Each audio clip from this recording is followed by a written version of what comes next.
Hello everyone. I wanted to do this quick video about a very helpful method when performing sales activities. It's called SPIN.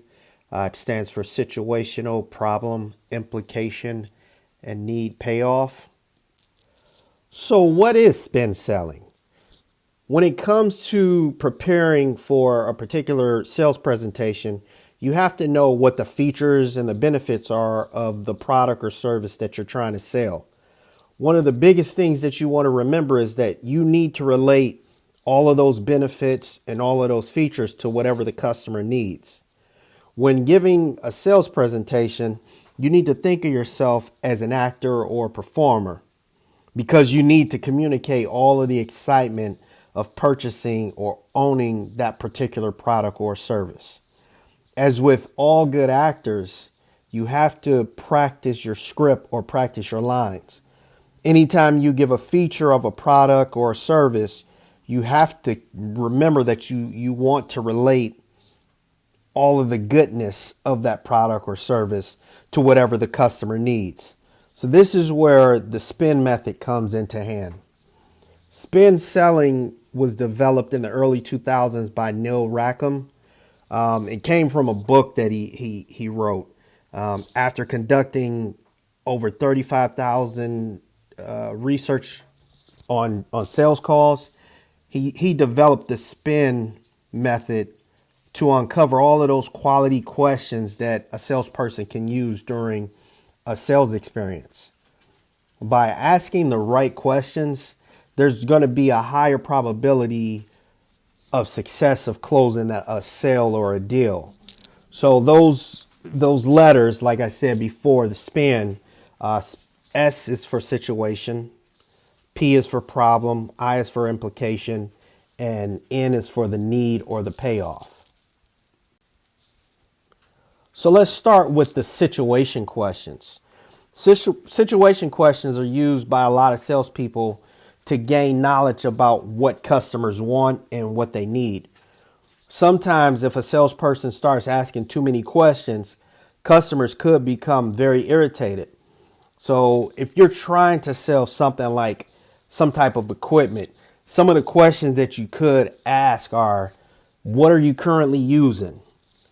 Is that equipment, is it purchased? Is it leased?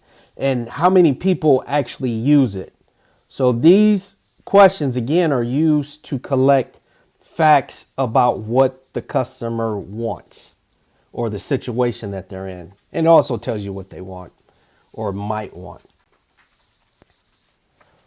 The problem questions are used to gauge the satisfaction level or the difficulty a customer's having.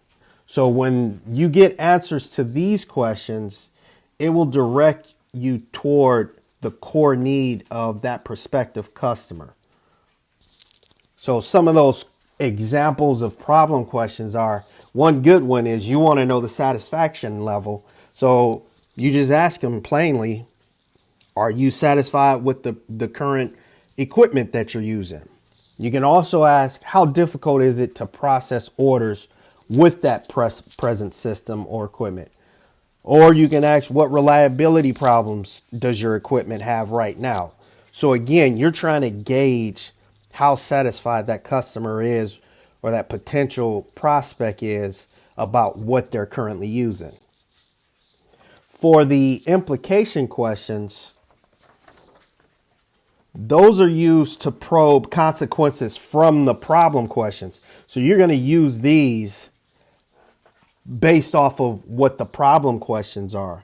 When a prospect answers the implication questions, if the salesperson is doing a great job, the customer should feel that the problem is a lot larger than what it actually is.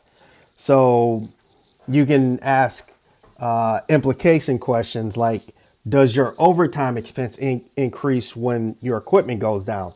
So again, you're trying to make this problem sound like it's just huge and just kind of hard to deal with unless that item that you're trying to sell them isn't purchased. Do bottlenecks result because you only have two people who can operate the system? Are you experiencing high turnover or training costs because of how difficult it is for employees to operate the equipment that you have? So again, you're trying to use all of those problems that you discovered in the problem questions, and you're trying to show them how what you're trying to sell them is going to help them solve those problems. So the need or payoff questions are used to uncover a core need or a buying motive. They focus on a solution rather than a problem. So when you get answers to these questions, it gives you an idea of how a customer will benefit from that product or service. So some of the need questions that you can use are saying, how do you feel a faster machine will help you? Would it help if a new system could reduce your employee turnover? Is there any other way that a machine might help you? So again, what you're trying to do is uncover that core need or the buying motive, and you want to give them solutions to their problems. So by using the spin method or the spin questions, a salesperson should be able to uncover all the important information about the needs of a customer. Getting the answers to those questions will allow for you to have a higher probability of a successful sale experience.